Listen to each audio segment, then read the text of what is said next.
Dito para po sa outlet ng rep. Sa ating rep. So, ito pong nasa layout. Ito po. At saka dito isisilsil natin itong. So, dito po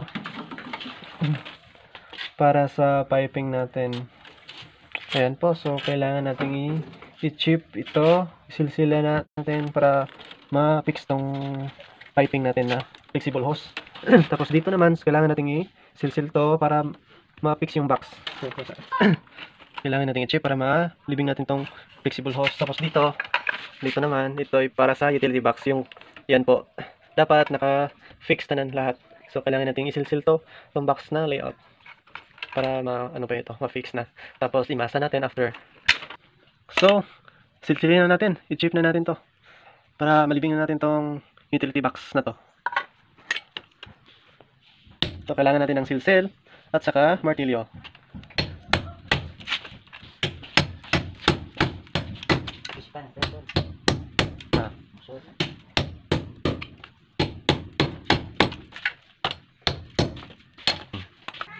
Tapos ayan po. So, ito yung para sa switch natin. So, na-fix na natin, nasilsil, tapos nalibing na natin, imbid na natin tong ito, yung box niya para sa switch at yung piping niya. So, bago natin tayo mag-finishing, dapat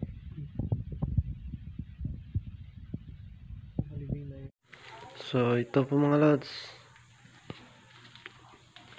Ito pong switch. Ayan.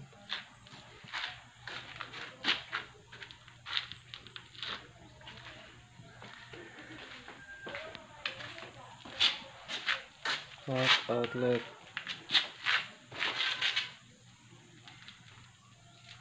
Dito naman, ayan, mga loads. So, ito yung lalagay ng switch. So, dapat before mag-finishing, nandito na to. So, dito naman tayo sa sala mga loads. So, dapat lalagyan muna natin ng mga layout para masilsil natin or ma-chip natin. So, ito yung flexible hose. So, ito yung layout ng panel board natin. So, dapat chipping natin yan para malagyan na natin ng panel board. Tapos, mga piping papuntang itaas. Papuntang itaas. Yan. Para sa wiring. Okay. So, dito naman is layout para sa switch. Switch din sa labas.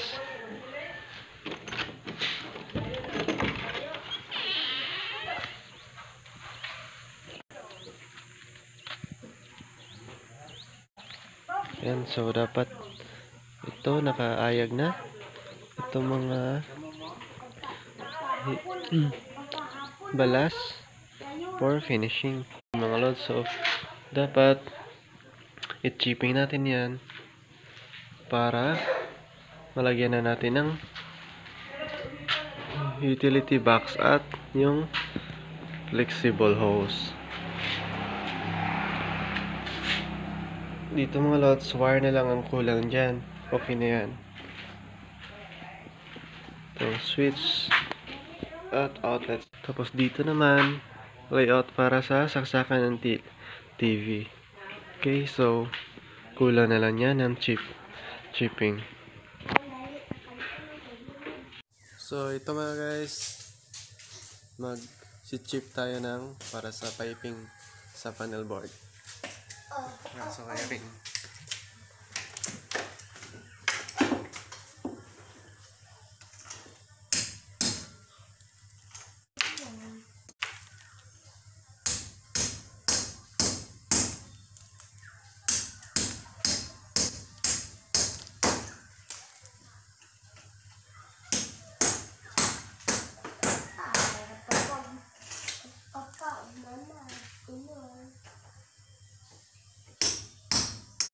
So, ito po lods, matapos na po nating i-fix tong box para sa switch sa kwarto na to. Ang piping niya. So, finishing na lang ang kulang dito. Ayan, so, yan po. Fix na po niyan. Para pag finishing, hindi na pa tayo mag-grinder. Ito naman ay para sa outlet. Sa receptacle outlet na box. So, tapos na pong i-finishing.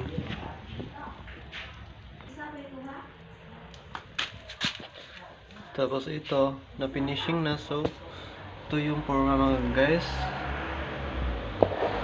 Ano po? Kaya, na-fix na po na nahuli itong. Yan po. Outlet naman na to ay para sa TV dahil ito po isang sala or living room sa English.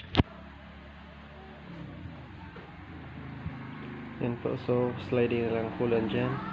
Sliding window.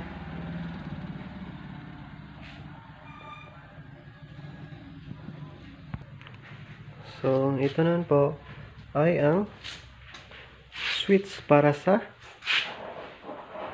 living room. Sa living room at sa labas ng bahay or sa porch. Kulan dyan. So, matapos na po nating embed itong kanyang piping at kanyang box. Tapos na po nating iset.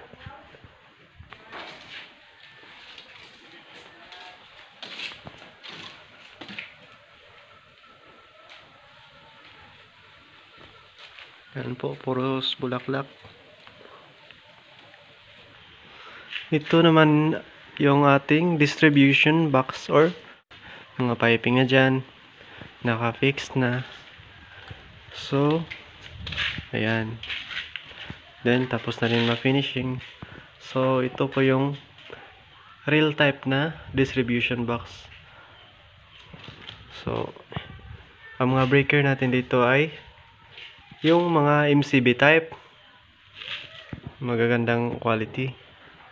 Ang bilis mag-trip pag mga short circuits or mga overloads. Yan po. So, tinakpan natin ng tape. Yan guys, para hindi mapasukan ng semento. Ito rin. Screw para sa kanyang chassis na lalagyan sa mga MCB. Wait lang, pakita ko sa inyo. So, ito po mga guys, itong cover niya. Yan po, yung cover niya. Plastic cover. Tapos, ito yung bus bar. Ito po. Bus bar po to. Tapos, ito yung lalagyan ng mga circuit breakers. Tapos, ito is connection. Para sa connection po yan. Yan po. Connection bus. Yan po. So, ito naman yung mga screw. Mga screw nung mga may takip na tape. Dito po, apat na screws. Tinakpan ko para hindi mapasukan ng minasang semento. Ayan po. So, ibalik na natin to. Dahil tapos na po mag-finishing. Okay, let's do it. Ayan po. So, kunin natin itong mga screw.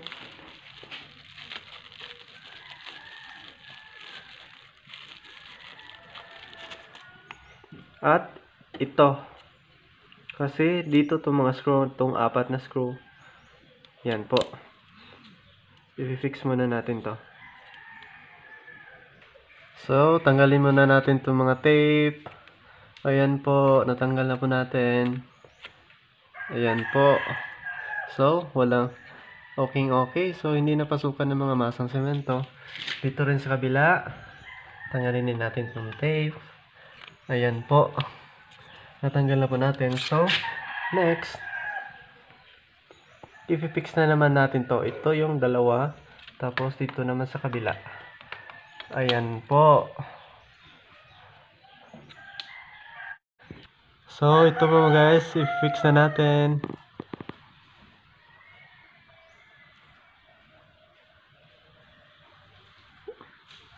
Pause. So, yan po. I-fix na natin. Dito na naman sa kabila. So, dito na naman. Yan po.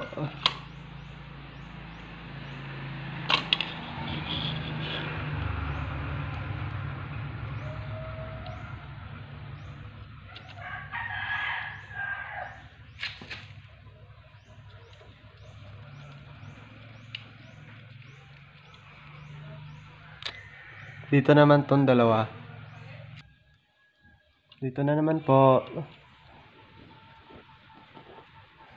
Kasi apat po kasi itong screw na nagbibigay ng lakas sa lalagyan ng circuit breaker or miniature circuit breakers natin. Lastly po, ito. Itong last na screw na ito.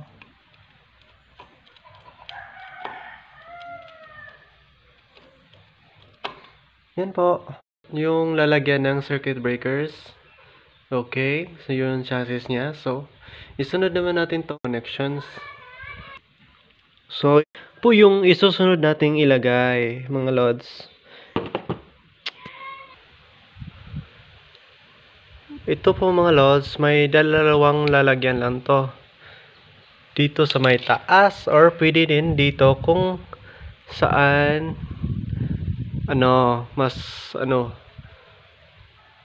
mas available na lalagyan.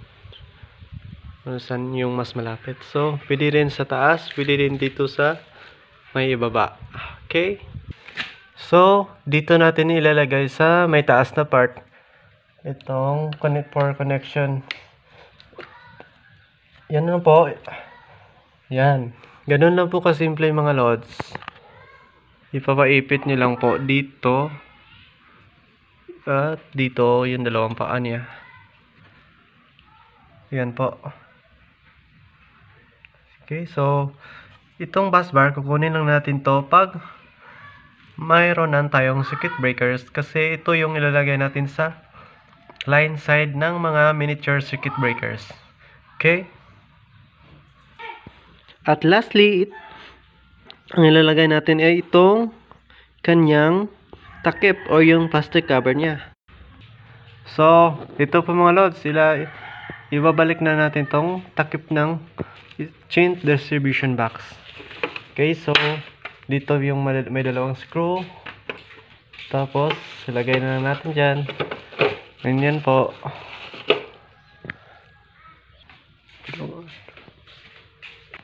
Okay, so i-screw na natin to. May dalawang screw to dito at dito.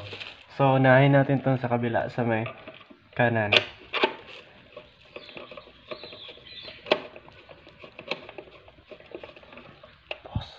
So, tapos na po natin tong sa i-screw itong sa may kanang bahagi. So, ito namang yung isa. Screw natin.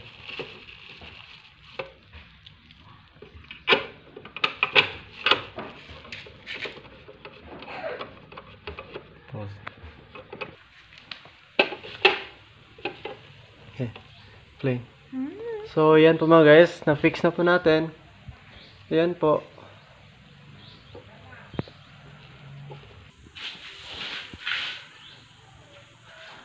Yan po. Boxes para sa mga switches. So, ayan po. Kulang na lang natin dito is yung mga wires na pang-wiring natin. Mga wires at mga switches, outlets na ilalagay natin sa mga boxes or utility boxes na inimbid natin sa wall.